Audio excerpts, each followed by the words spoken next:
Good afternoon. It's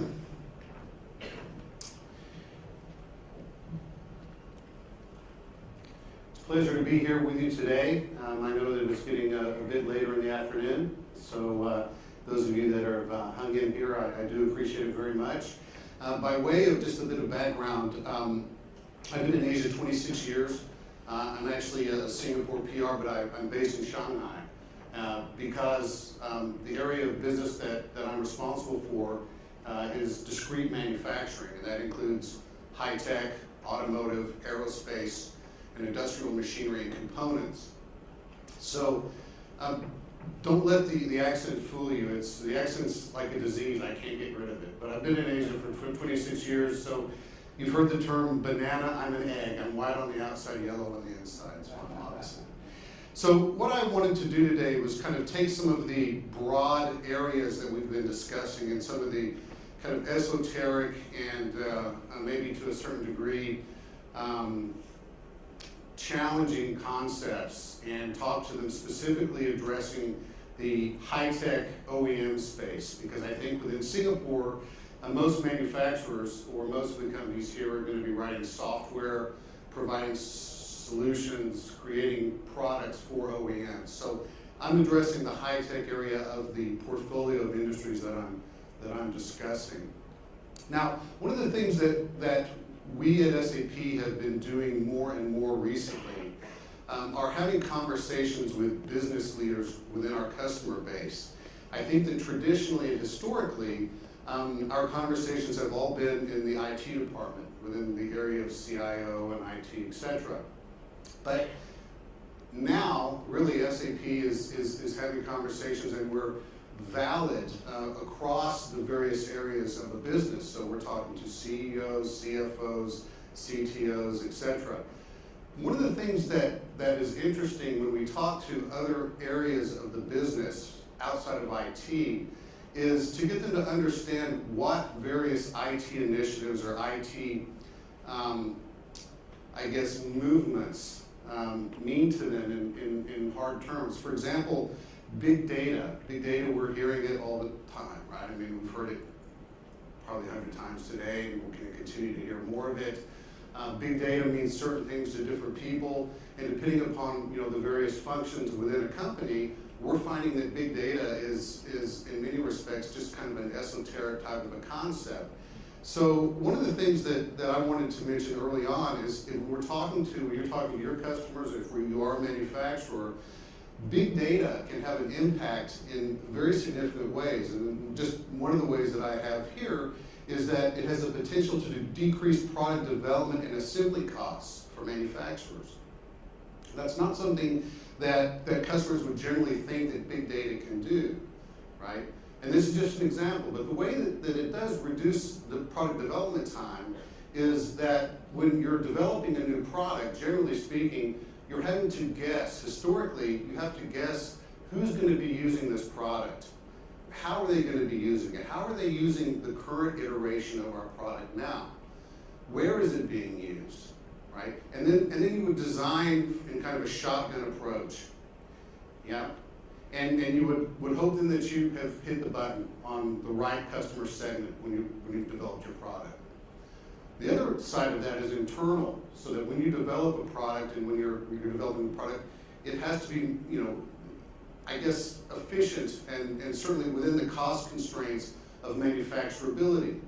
And many times companies and our customers around the world will develop a product only to find that in fact the cost of manufacturing or the difficulty in manufacturing means there's another development cycle. Now, there's a tremendous amount of data that is out there for how customers are using any type of a product, whether it be a hand phone or whether it be a consumer product in the home. There's also a tremendous amount of information within the manufacturing environment itself. What big data now capabilities are allowing us to do is to understand real time what those customers are doing with the products, or to virtualize the factory itself and to be able to manufacture those products and try them out virtually before you even actually start to produce the product. So you reduce the iterations of PLM. Okay? So this is one of the conversations that we have with our customers to try to take big data and make it, understandable and actually see the value of it rather than abstract terms. Now, if you've been here all day, you've probably seen a version of this slide at least 20 times. Okay? But I think it's important to remember and to really try to get this to sink in. By 2020, there will be 50 billion devices generating data around the world. 50 billion, it's very difficult to get your arms around a number like that. And whether you're with a small business or whether you're with a large multinational and you're in IT or you're in business, that's very, very difficult. We're finding that our customers are having a varying level of acceptance and understanding of this. And a couple of stories, just personal stories that I've encountered recently, to me kind of drove it home as to why it's difficult to stay on top of this and the cost of not following it. Because I spend most of my time in Asia, particularly North Asia, I don't go to Western countries that often. I don't go to Australia, I don't go to the United States that much. On a recent trip to the US, I was actually purchasing things from a long shopping list that my wife gave me to buy things in the States to take back to Shanghai. And I got to the checkout counter, to the point of sale, and I handed the checkout person my credit card. And she just looked at me. And I kept pulling my card out, and she looked at me with a puzzled expression. And then she looked at the machine, right? She looked at the card reader that was in front of me, facing me. Because in Asia, we normally hand the card. The person takes the card, swipes it, hands it back to you with a receipt. Oh, okay, so I did it. Number one, I looked pretty stupid. Secondly, I swiped it, and I thought later that took out one step within the process, right? The handing to the customer service person, handing it back. What happened while I was doing that was that two people had checked out. And then behind me, people were starting to get a little bit impatient, okay? So the other area is very similar, but probably a little bit more complex. I was in Australia. I don't know how many of you have been to Australia recently, and I was at the airport in Melbourne, and I was going in to check in, and I had bags to check. And so I was looking for the ticket counter. I'd already checked in online, but I was looking for the ticket counter to hand my bags. No ticket counter. I see a kiosk. I go to the kiosk. Okay, I'm able to check in there. Then I realized, okay, they want me to print out my luggage tickets. Right, this is new for me, okay? So again, people behind me are getting a little bit frustrated because they're in line and they're in a hurry. And then I start to look to, where do I go then to give my bags? Who do I hand them to? Well, for those of you who've been to the airport in Melbourne, you actually take them and you put them on yourself and you scan it yourself and you send it off. Again, it's very efficient, but I wasn't up to speed on these processes, on these technologies. And I think that if you're a business, if you're a company, it's very, very easy. Oh, and by the way, again, other people had checked in while I was going through this process. Okay, so if you're a business and you're not staying up on this, and you're not fundamentally keeping ahead of where you need to be, then I think there's a chance that other companies are going to pass you by. Your customers are going to become fairly frustrated. So at SAP, what we try to do is we are building a technology capability that allows our customers to fundamentally take the traditional equipment and the traditional high-tech instruments that they've been manufacturing, or the products they've been manufacturing, that will either generally serve a particular function or will generally, allow the process to be monitored only. And we marry this with our technology, which is basically transactional and analytical database, which allows them then to be able to develop new business models with the products that they've traditionally just sold. And so you have then companies who are producing, again, whether it be consumer electronics or whether it be high-tech devices for use in business, the ability now to sell these products and to be able to distribute these products and then to continue to interact with these products to develop new business models. Whether that's data collection that they're able to sell to other resources. For example, we have a customer that manufactures a particular device that goes on aircraft, which collects data, weather data, as the aircraft pass through. So it has nothing to do with aviation, but they sell this information for various weather reporting and weather forecasting services.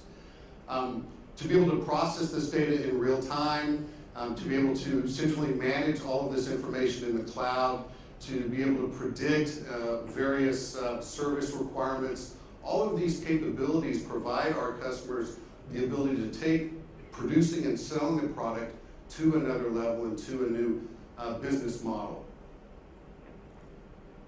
Now, one of the things that is so cool about working at SAP, and I've been with SAP a couple of years, is that we really work with the best companies and the largest companies in the industry. And I'm not showing this slide basically, just to tout the fact that we have these customers, but really to demonstrate the fact that we are working with the top customers in the world, and we're able to, from the process of working with these companies, not just basically talking to them, but actually running their businesses, to be able to see which companies are moving forward and are embracing the Internet of Things and big data, and who are not. And we're able to compare their various strategies and the various ways of operation.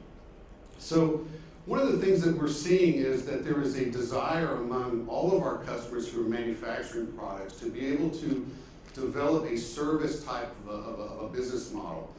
Now, certain ones that you may be familiar with are copier machine companies who now, if you're in the States and you see adverts on television for basically copier manufacturers, they're document management companies now, right? So they fundamentally don't sell you a copier, they sell you a document management system.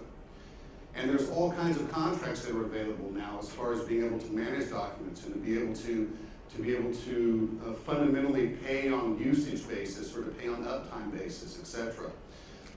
The same is true for manufacturers now of heavy equipment, for example. So a manufacturer of an agricultural piece of equipment, rather than selling that piece of equipment, they sell farm productivity. Okay? So they're able to bring information in on fertilizer requirements, humidity, weather patterns, etc. So they don't sell a product anymore, they sell a service. And this is very important. This is something that's changing the face of really all of manufacturing, and it's particularly important for economies such as Singapore or Germany or Japan, where the labor force is perhaps not growing as fast as it should, yet productivity has to increase and new sources of revenue need to grow. Now, I wanted to talk to you just a bit about generally how we see the future company, the smarter real-time enterprise developing, because it's important in the context of the Internet of Things discussion. So every business has a set of business processes, and SAP has historically, for almost 40 years, been enabling those processes, whether that be purchasing or whether it be manufacturing or supply chain or CRM. And you're constantly, of course, trying to optimize, and you're wanting to optimize those processes. What's happening today is that the people who work in those various areas of businesses have to be smart. They have to make decisions all the time. It's not just the top office, it's not the CEO level. You have to have a production engineer who makes a decision on when it's best to be able to change over various machines, when it's time to do maintenance.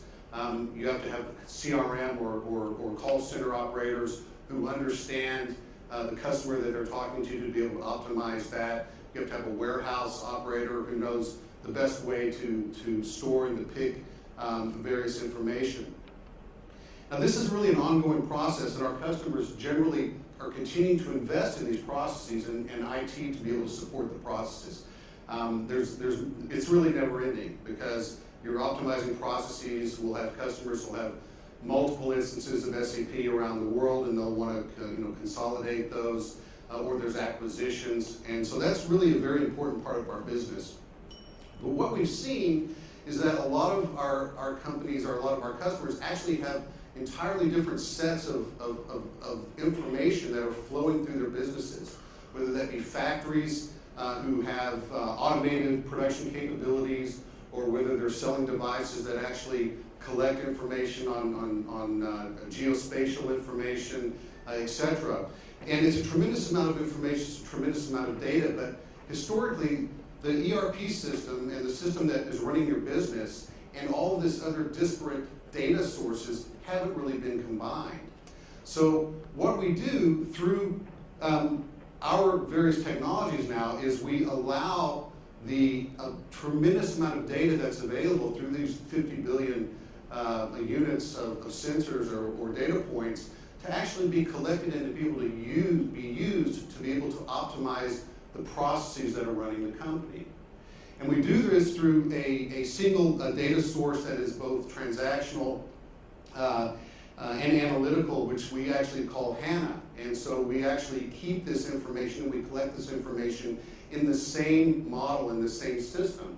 So you don't have to go out and collect this information that's basically being provided to you by the devices or from your factory floor and batch that into your processes to be able to optimize your business. It's done automatically. And many times it's done without any human intervention at all, the machine-to-machine conversation that we're having. Okay, so this then allows our customers to be able to optimize their processes, to be able to collect more data, to be able to use that more efficiently, to be able to operate their business more effectively. Now, none of this is really useful unless it's made available to the people who are running the business in the sense of various devices, whether that be your laptop, your mobile device, again, sometimes just another machine if it's not individuals. So this is how we see business developing and their IT strategy for this century. We think over the next 15 years, this is where companies are going to be investing, and this is where they're going to be really wanting to optimize in the best way to optimize. And by the way, now we're able to take this entire process and deploy it on the cloud. So that everything that we're talking about here now can be deployed quickly, can be deployed in an efficient and in an agile way. Okay? So just more specific on the high-tech industry specifically, these are some of the examples of the inputs of data. You have the social and information, you have a high-tech, the OEM devices that you've sold, again, regardless of whether they're being used, whether they're consumer, whether they're businesses, unstructured data, all of this that is being used within that loop that I showed earlier to be able to be collected automatically, analyzed, and processed in real time. Okay? So it is an ever-increasing velocity of information.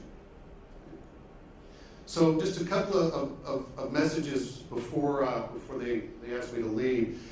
There's significant value in the Internet of Things and in big data and in what we consider, what we believe is this optimum vision for companies on leveraging the IoT, both from the manufacturer's perspective and from their customer's perspective. It provides greater revenue, higher unit sales price. Here's an example. If you realize that you have a product that the elasticity would allow you to increase the price 4 or 5% through collection of all of this data, yet you're unable to do it quickly enough, and it takes you a year to raise that price, then you've lost that opportunity. With real-time data sensing and real-time integration into the processes, you're able to increase that price and optimize your price accordingly. You'll sell more units, you'll be able to introduce more product lines, you're able to increase more revenue from the software component. There's not a better example of that than smartphones now. We talked about service revenue, to be able to sign service contracts that continue to provide revenue after you've sold your product and to keep a relationship going with your customers. A reduction in product costs, using predictive analysis to be able to reduce the cost of maintenance and to be able to keep the uptime running on your factory floor, and also to reduce the cost of the service that you're providing through remote diagnostics or, again, predictive maintenance, etc. It's a tremendous amount of benefit. And frankly, we have conversations that last a very, very long time with our customers over just any one of these various data points. It's significantly interesting conversations that can take place. Very, very, very, very exciting stuff. From the customer's perspective, they're able to sell more of their products that have these OEM products either embedded in them or if they're reselling them. They're able to increase customer loyalty by understanding what's happening at the end user level or at the distributor level through the various intelligent devices. They're able, as I mentioned, to be able to also deploy new business models, because a company, for example, that yesterday was unable to provide a service capability on a particular brand now is able to do that because there are these service models and contracts available. It reduces the cost of operations for your customers. It drives real-time insight into business performance. And then finally, again, from a service perspective, if you're lowering the service cost as a manufacturer to your customer, then they're going to enjoy lower service costs as well. So it's a very quick overview of a fairly complex topic, but we certainly encourage you to contact us and let us talk to you. And importantly, any area within the business, whether it be IT or whether it be another line of business, and talk about how SAP would be able to leverage the Internet of Things and big data to optimize your business for you and for your customers. Thank you very much. Thanks, Tobin.